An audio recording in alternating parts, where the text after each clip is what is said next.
السلام علیکم ورحمۃ اللہ وبرکاتہ۔ محترم ناظرین، سورۃ البقرہ آیت نمبر 71 سے 75 کے درمیان کا مختصر ترجمہ اور تفسیر بیان کرنے کی کوشش کریں گے۔ اعوذ باللہ من الشیطان الرجیم، بسم اللہ الرحمن الرحیم۔ قال انه يقول انها بقرة لا ذلول تثير الارض ولا تسقي الحرث مسلمة لا شية فيها قالوا الآن جئت بالحق فذبحوها وما كادوا يفعلون وإذ قتلتم نفسا فادارأتم فيها والله مخرج ما كنتم تكتمون فقل اضربوه ببعضها كذلك يحيي الله الموتى ويريكم آياته لعلكم تعقلون ثم قست قلوبكم من بعد ذلك فهي كالحجارة أو أشد قسوة وإن من الحجارة لما يتفجر منه الأنهار وإن منها لما يشقق فيخرج منه الماء وإن منها لما يهبط من خشية الله وما الله بغافل عما تعملون أفتطمعون أن يؤمنوا لكم وقد كان فريق منهم يسمعون كلام الله ثم يحرفونه من بعد ما عقلوه وهم يعلمون صدق الله العظيم۔ قال إنه يقول إنها بقرة لا ذلول تثير الأرض ولا تسقي الحرث۔ موسیٰ علیہ السلام نے کہا کہ رب یہ کہتا ہے کہ وہ گائے ایسی ہو جو زمین جوتنے میں کام میں نہ لائی گئی ہو اور نہ ہی کھیتی کو سیراب کرنے کے لیے کام میں لائی گئی ہو، مسلمۃ لا شیۃ فیہا، کہ وہ صحیح و سالم ہو، اس میں کوئی داغ دھبا نہ ہو۔ قالوا الآن جئت بالحق، تو ان کی قوم نے کہا اب آپ حق بات لے کر آئے ہیں۔ فذبحوها، تو پھر انہوں نے اسے لے کر کے ذبح کیا۔ وما كادوا يفعلون، اور قریب تھا کہ وہ ایسا نہ کر سکتے۔ وَإِذْ قَتَلْتُمْ نَفْسًا فَادَّارَأْتُمْ فِيهَا، اور وہ وقت بھی یاد کرو جب تم نے اپنے میں سے ایک جان کو تم نے قتل کر دیا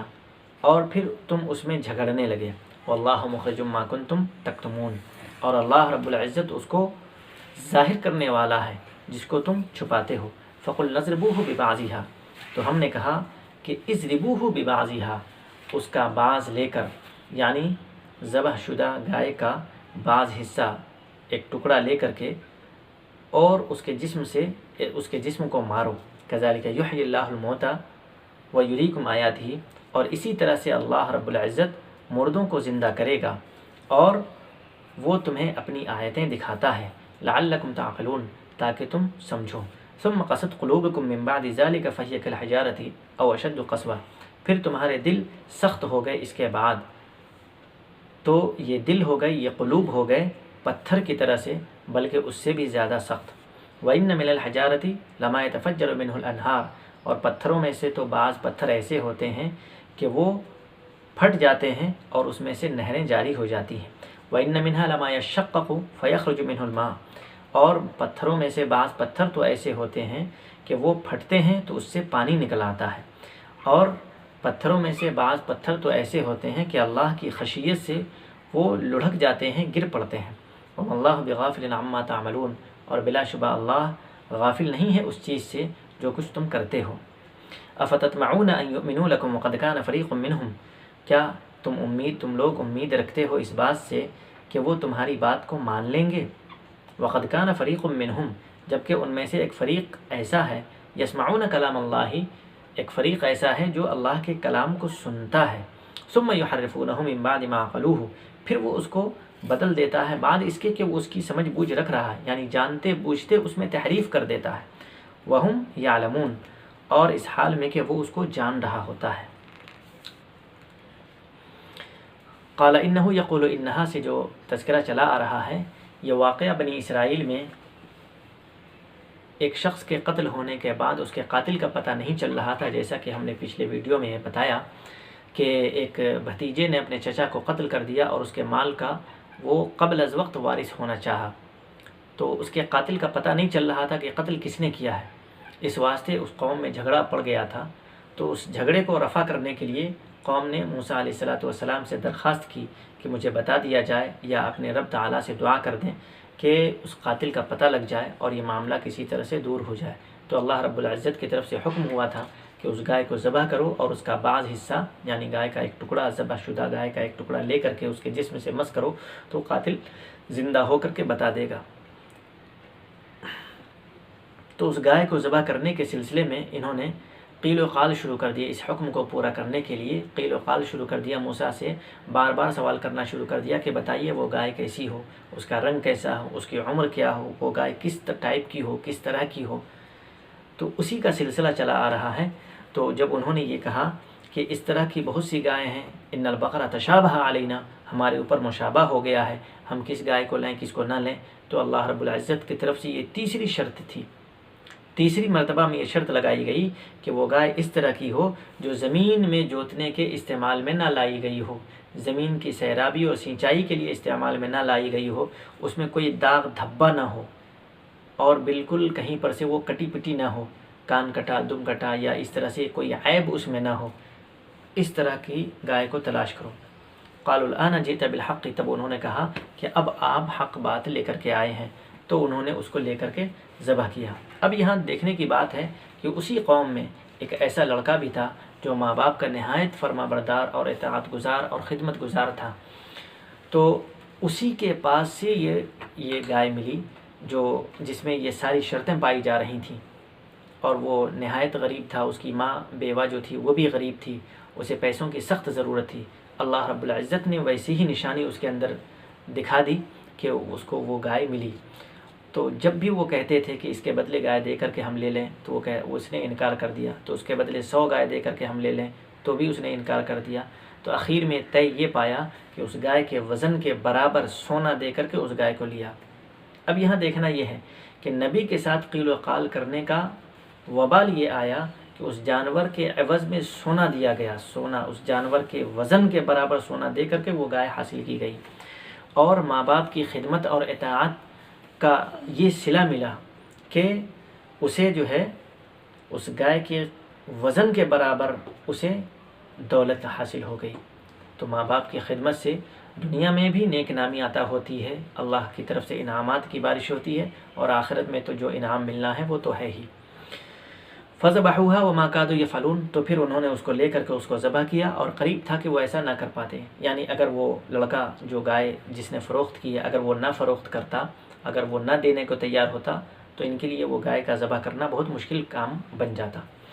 اب اس کے آگے جو آیت ہے وَإِذْ قَتَلْتُمْ نَفْسًا فَادَّارَأْتُمْ فِيهَا، اور وہ وقت بھی قابل ذکر ہے کہ جب تم نے اپنے میں سے ایک جان کو قتل کر دیا اور تم اس کے سلسلے میں جھگڑنے لگے، تو جھگڑا جو پڑ گیا، تو یہ جو سلسلہ چلا آ رہا ہے کہ گائے کیسی ہو، اس کا رنگ کیسا ہو، اس میں اس کی علامات کیا ہوں، یہ جو چلا آ رہا ہے، اصلاً یہ آیت اس سے پہلے ہونی چاہیے تھی، واقعات کے اعتبار سے، تسلسل کے اعتبار سے اس کو پہلے ہونا چاہیے تھا، لیکن ہم نے اس سے پہلے بھی بتایا اور مفسرین نے بھی بتایا، محدثین کی طرف سے بھی ہے، اور ہم سب کا عقیدہ بھی یہ ہے کہ قرآن کریم واقعات بیان کرنے والی کتاب نہیں ہے، تاریخ بیان کرنے والی کتاب نہیں ہے، یہ اساطیر الاولین نہیں ہے، بلکہ قرآن کریم موعظت کی کتاب ہے، نصیحت کی کتاب ہے۔ قرآن جہاں پر مناسب سمجھتا ہے، اللہ رب العزت جتنی بات سے عبرت اور موعظت سمجھانا چاہتا ہے اتنی بات ہی وہ بیان کرتا ہے، اور اس کے علاوہ واقعات کا تسلسل کے بیان کرنے کا قرآن پابند نہیں ہے، اللہ واقعات کے تسلسل بیان کرنے کا پابند نہیں ہے، اس لیے اس میں واقعات کے تسلسل کے سلسلے میں آگے پیچھے ہونا یہ کوئی بڑی بات نہیں ہے، یہ عام بات ہے۔ وہی ہے یہاں کہ اسی کا تذکرہ ہے کہ اس سے ایک قتل جو مقتول شدہ شخص تھا اس کے سلسلے میں جھگڑا پڑ گیا، واللہ مخرج ما کنتم تکتمون، جو شخص یہ چھپا رہا تھا اس کے تعلق سے یہ آیا کہ تم جس کو چھپانا چاہتے ہو اللہ رب العزت اس کو ظاہر کر دے گا۔ فقل نضربوہ ببعضھا، تو ہم نے کہا کہ اس کا بعض حصہ لے کر، یعنی جس گائے کو ذبح کیا ہے اس کا ذبح شدہ ایک ٹکڑا لے کر کے اس مقتول کے بدن سے سٹاؤ، اس کو مارو تو وہ زندہ۔ اسی طرح سے اللہ رب العزت مردوں کو زندہ کرتا ہے اور تمہیں اپنی نشانیاں دکھاتا ہے تاکہ تم بات کو سمجھو۔ ہوا ایسا ہی کہ اس گائے کو لے کر کے ذبح کیا گیا، اس کا ایک ٹکڑا مقتول کے بدن سے جیسے ہی مس کیا گیا وہ زندہ ہو کر کے اٹھ کر کے بیٹھ گیا۔ اس سے پوچھا گیا تم کو قتل کس نے کیا؟ اس نے کہا میرے بھتیجے نے مجھے قتل کیا، اور اس کے بعد وہ پھر اسی وقت فوراً مر گیا، قاتل کا نام پتہ بتا کر کے وہ مر گیا۔ یہ بنی اسرائیل کے درمیان کھلا معجزہ، موسیٰ علیہ السلام کا یہ معجزہ ہے، گائے کو زندہ کر دینا، یہ کھلا معجزہ ہے۔ ثم قست قلوبکم من بعد ذلک فہی کالحجارۃ، اتنی بڑی بڑی نشانیاں دیکھنے کے باوجود ان کے دل سخت ہو گئے، اور ایسے سخت ہو گئے ان کے دل کہ پتھر سے بھی زیادہ سخت ہو گئے۔ اور یہ پتھر کے 3 مثالیں یہاں اللہ رب العزت نے بیان کی ہیں۔ پتھروں میں سے بعض پتھر ایسے ہوتے ہیں جس سے نہریں جاری ہو جاتی ہیں، لیکن ان کے دل احکام الہی کے واسطے پسیجے نہیں، پگھلے نہیں۔ پتھروں میں سے بعض پتھر ایسے ہوتے ہیں کہ اگر وہ پھٹ جائے تو اس سے پانی نکل آتا ہے، جیسا کہ موسیٰ علیہ السلام کو حکم ہوا تھا کہ اس چٹان پر آپ عصا ماریے تو اس سے 12 چشمے پھوٹ کریں۔ فَانْفَجَرَتْ مِنْهُ اثْنَتَا عَشْرَةَ عَيْنًا قَدْ عَلِمَ كُلُّ أُنَاسٍ مَشْرَبَهُمْ، جیسا کہ آپ نے سنا اس سے پہلے ویڈیو میں۔ اور پتھروں میں سے بعض پتھر ایسے ہوتے ہیں جو اللہ کی خشیت سے لڑھک جاتے ہیں، گر جاتے ہیں، لیکن یہ انسان ایسا اور یہ قوم ایسی تھی کہ ان کے دل پتھر سے زیادہ سخت ہو گئے تھے۔ فَيَخْرُجُ وَمَا اللَّهُ بِغَافِلٍ عَمَّا تَعْمَلُونَ، اور اللہ رب العزت اس چیز سے غافل نہیں ہے جو کچھ تم کرتے ہو، یعنی بندہ جو کچھ بھی کر رہا ہے وہ کھلا کرے، علانیہ کرے یا چھپا کر کرے، رات کے اندھیرے میں کرے یا دن کے اجالے میں کرے، اللہ رب العزت کے لیے کوئی بھی چیز پوشیدہ نہیں ہے۔ افتطمعون، اب یہاں سے مسلمانوں کو، ایمان والوں کو یاد دلایا جا رہا ہے اور ان کو تنبیہ کی جا رہی ہے، کیا تم یہ امید رکھتے ہو کہ وہ لوگ تمہاری باتوں کو مان لیں گے؟ یعنی مشرکین مکہ، جہلاء عرب، جو مشرکین عرب تھے اور دیگر یہودی حضرات تھے، نصرانی تھے، ان کے تعلق سے بتایا جا رہا ہے کہ کیا تم اس بات کا یقین رکھتے ہو، کیا تم یہ تمنا رکھتے ہو دل میں کہ وہ تمہاری بات مان لیں گے؟ وَقَدْ كَانَ فَرِيقٌ مِّنْهُمْ يَسْمَعُونَ كَلَامَ اللَّهِ، جبکہ ان یہودیوں میں سے ایک فریق ایسا ہے جو اللہ کا کلام سنتا ہے، یعنی توریت کو پڑھتا ہے، انجیل کو پڑھتا ہے، اس میں اللہ کی بتائی ہوئی نشانیوں کو دیکھتا ہے، رسول اللہ صلی اللہ علیہ وسلم سے متعلق بشارتوں کو دیکھتا ہے، پڑھتا ہے۔ ثم يحرفونه من بعد ذلك من بعد ما عقلوه، پھر وہ اس میں تحریف کر دیتا ہے، اس کو سمجھنے کے بعد اس کو تطبیق دے دیتا ہے کہ یہ جو بشارت ہے، یہ جو نشانیاں ہیں،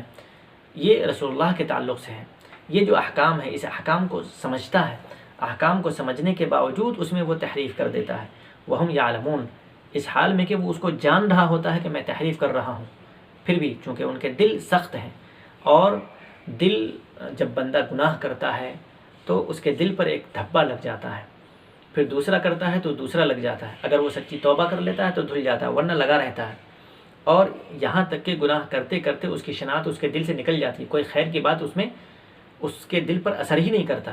یہی حال ان یہودیوں کا ہو گیا تھا، تحریف کرتے کرتے تحریف کی شناعت ان کے دل سے نکل گئی، اللہ رب العزت کے احکام کو بدلتے بدلتے، اس میں تساہل کرتے کرتے، اس میں کاہلی سستی کرتے کرتے ان کی حالت ایسی ہو گئی تھی کہ اس کی شناعت ہی ان کو نہیں رہ گئی تھی۔